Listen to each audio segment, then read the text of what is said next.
সবসময় একটা ভয়ে ভয়ে দিন পার করছে দীপা, যে কখন না জানি সূর্য সবটা জেনে যায়। জানতে পেরে তো এই সত্যটা সহ্য করতে পারবে না। সহ্য করতে না পেরে যদি সূর্যের কিছু একটা হয়ে যায় তখন কি হবে, এই সব কিছু ভেবে দীপা অনেকটা সহ্য করে নিচ্ছে। এমনকি নিজের সন্তানকে কাছে না পেয়েও সেটাও মেনে নিচ্ছে, এদিকে রূপার কষ্টটাও মেনে নিচ্ছে।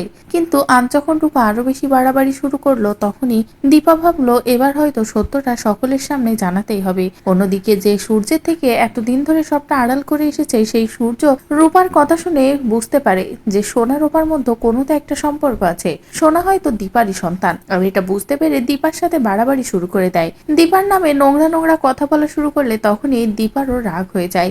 দীপা বলে অনেক হয়েছে, এতদিন ধরে আপনি আমাকে যা বলেছেন আমি মেনে এসেছি, কিন্তু আজ আমার দুই সন্তানকেও জড়িয়ে আপনি বলছেন, আর এটা আমি মানবো না। বলে দীপা সোনা ও রূপার ডিএনএ রিপোর্ট সূর্যের হাতে তুলে দেয়, সূর্যের সামনে প্রমাণ করে দেয় যে সোনা রূপা সূর্যেরই সন্তান। আর এই রিপোর্ট গুলো দিয়েই সূর্যকে বলে অনেক হয়েছে ডাক্তারবাবু, আমি কখনোই চাইনি এই অগ্নি পরীক্ষাটা দিতে, তবে আজ আমার দুই সন্তানের জন্য আমাকে এই অগ্নি পরীক্ষাটা দিতে হয়েছে। তবে এই অগ্নি পরীক্ষা দিয়েছি ঠিকই, কিন্তু আমি আপনার জীবনে আর কখনো ফিরবো না। আমি আমার সন্তানকে নিয়ে অনেক দূরে সরে যাব।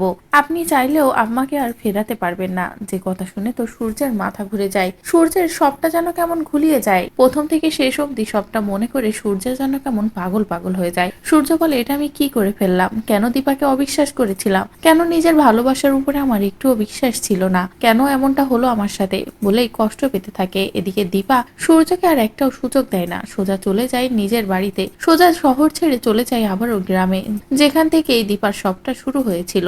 নিজের সন্তানকে নিয়ে নতুন জীবন শুরু করেছিল। এদিকে সূর্য তো দীপাকে চেয়েও আর পায় না ফেরাতে। তো বন্ধুরা, এবার যদি সত্যি দীপা এমন কিছুই করে, সূর্যের সামনেই অগ্নি পরীক্ষা দিয়ে নিজেকে অনেক দূরে সরিয়ে নেয়, তাহলে সেটা দেখতে তোমাদের কেমন লাগবে কমেন্ট করে জানাও। পরবর্তী আপডেট পেতে চ্যানেলটি সাবস্ক্রাইব করো।